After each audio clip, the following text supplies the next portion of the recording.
Hello, welcome you all. Now today we discuss the analysis of truss. Truss is one kind of the structure where all joints are considered as a pin jointed. So pin jointed is nothing but where the rotation is allowed and translation means motion is not allowed. This particular pin jointed truss are classified into two categories, that is a plane truss and space truss.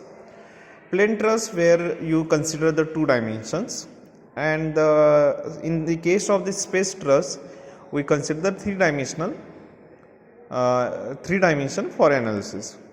This particular plane truss are again classified into perfect or determinate truss, and next one is imperfect truss. This imperfect truss again classified into deficient truss and redundant truss. So this particular classification is based on the one equation. This equation is nothing but the m is equal to 2j minus 3. If this particular equation is satisfied by truss, then this particular truss is called as a perfect truss, and this equation is not satisfied, then it is called as an imperfect truss. But there again two cases. If m is less than 2j minus 3, it's called the deficient truss, and if m is greater than 2j minus 3, then it is called the redundant truss. So what is meant by m?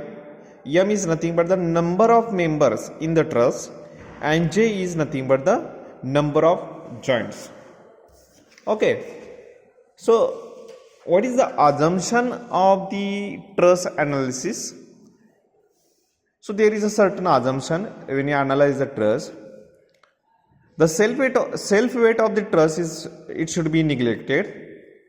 Though load is acting on the truss should be an axial load only. Each joint is a pin joint. Load act only at joint. Each member is two force member. Member connected at their end only, and no moment in the member.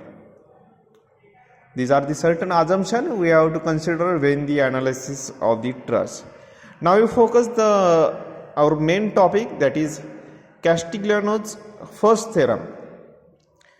So what is the theorem state that?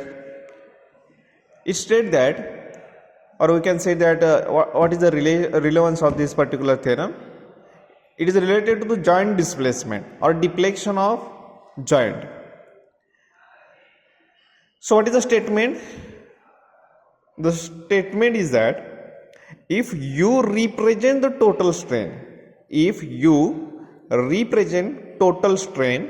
energy of a beam or structural frame under a given system of loading, that is W1, W2, W3, etc., then the partial differentiation coefficient U with respect to any one of the load gives the displacement. Very important. The partial differentiation of U with respect to any load, any one of the load give the displacement. Means if you are differentiate strain energy with the application of the load, we get the displacement. How the statement we understood? It is so easy that if you are partially differentiate the strain energy with respect to the load, we get the displacement. Partially differentiation of strain energy with respect to load, we get the displacement. Okay. So here let U1, U2, U3, etc. are the vertical deflection at the joint where the load W1, W2, W3, etc. respectively. Let's see here. W1, W2, W3, these are the three loads acting on the point. The first point is X. We can say that the X2, X3. So these are the point. At that point, the displacement is indicated by y1, y2, y3. And according to the statement, this deflection is equal to partial differentiation of strain energy with that particular load. So what is the output of that statement? The deflection is a partially differentiate the strain energy with the load. It may be written in that particular manner. Y1 W divided by W1 is equal to Y1. It is equal to summation of P1 K1 L1 divided by A1 E. It is again written as a summation of K1 delta L1, and it is finally equal to the delta, that is means the deflection. We should be prove that. For the prove the particular statement, we consider one structure, one truss. Consider a truss loaded at the lower joint, means that W1, W2, W3. Let P1, P2, P3 etc. be the resulting axial force in the member 1, 2, 3. So this is this particular member 1, 2, 3. In that particular member, P1, P2, P3 are the resulting axial forces. As you know that the strain energy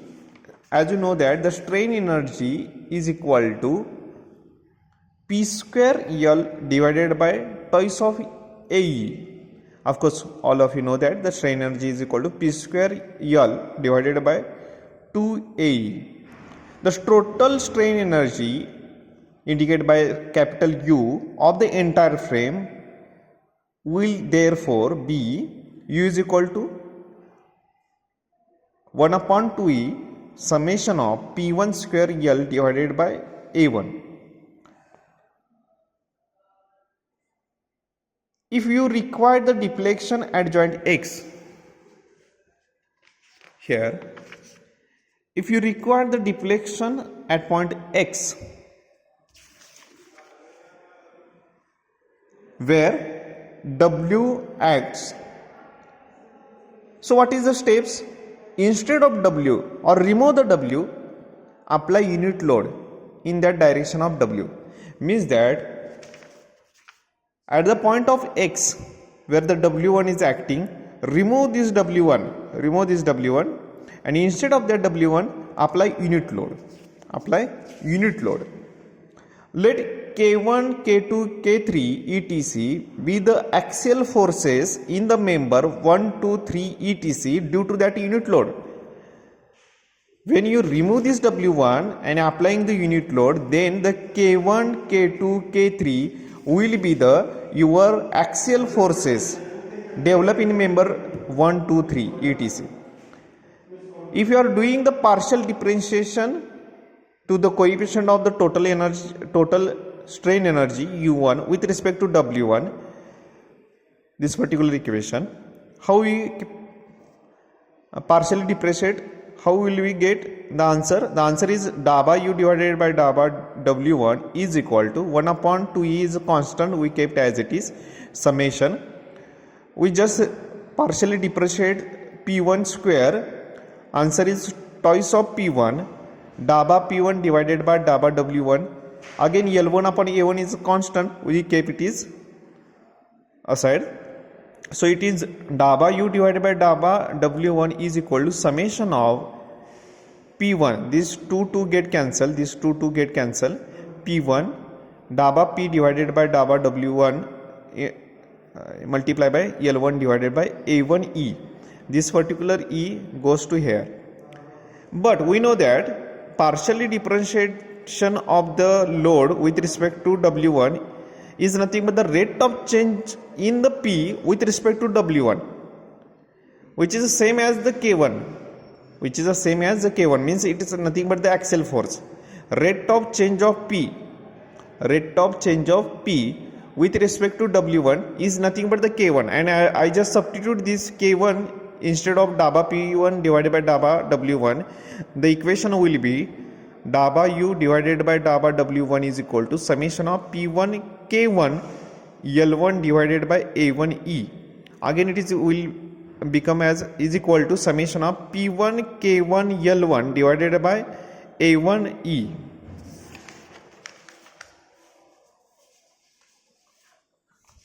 Let's see here. But we know that change in length is equal to PL divided by AE. So here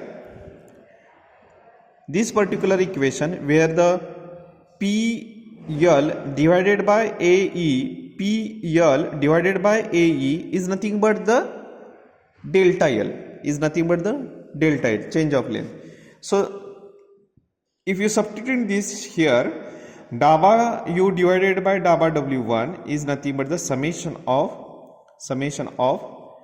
K1 delta L1, and K1 delta L1 is nothing but the delta 1.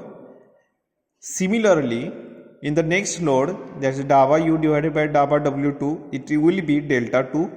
Daba U divided by daba W3, it will be delta 3.